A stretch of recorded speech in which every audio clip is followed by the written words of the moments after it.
નમસ્કાર દર્શક મિત્રો, હું શીતલ મહેતા ન્યૂઝ ઓફ કચ્છમાં આપનું સ્વાગત છે। આજે તારીખ 14 સપ્ટેમ્બર 2024। જોઈએ આજના સમાચાર। સોફ Kutch power by Opal electronics, LG best shop, Vijaynagar road Bhuj, Rambagh road Adipur. Power by KC jewellers, latest fashion ડિઝાઇનના ઓર્નામેન્ટ્સનો વિશ્વાસપાત્ર showroom, hospital road Bhuj. News of કચ્છના સમાચાર ભૂમિ કેબલ ઉપર 402 નંબરની ચેનલ ઉપરથી રાત્રે 9:30 કલાકે તથા બપોરે 1:30 પ્રસાર। સુમરાસર શેખ ખાતે કેન્દ્રીય જળ શક્તિ મંત્રી CR પાટીલે જળ સંચય કાર્યક્રમનું નિરીક્ષણ કર્યું। સુમરાસર શેખ ખાતે કેન્દ્રીય જળ શક્તિ મંત્રી CR પાટીલે જળ સંચય કાર્યક્રમ અંતર્ગત બનેલા રિચાર્જ બોરની મુલાકાત લઈને કામગીરીનું નિરીક્ષણ કર્યું હતું।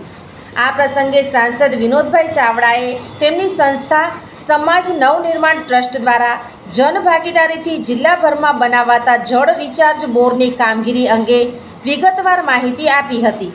આ પ્રસંગે જળશક્તિ મંત્રીએ રિચાર્જ બોર બનાવનાર 5 ખેડૂતોનું સન્માન કરીને તેમને પ્રોત્સાહિત કર્યા હતા। આ પ્રસંગે જળશક્તિ મંત્રીએ કચ્છમાં જળ સંચય કાર્યક્રમ અંતર્ગત ભૂગર્ભ જળ ઊંચા લાવવા માટે કરાતા સહિયારા પ્રયાસોને બિરદાવ્યા હતા।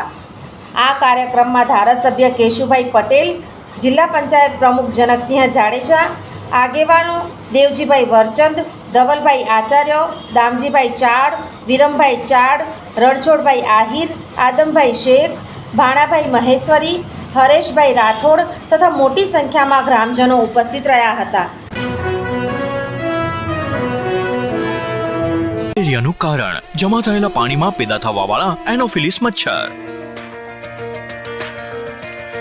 આસપાસ પાણીનો જમાવ નહીં તો મચ્છર અને મેલેરિયા પણ નહીં। માથાનો દુખાવો, શરીરનો દુખાવો, તાવ વગેરે લક્ષણ દેખાય તો સ્વાસ્થ્ય કર્મીનો સંપર્ક કરો। ગર્ભવતી મહિલાઓ અને બાળકોના માટે વિશેષ સાવધાની જરૂરી છે।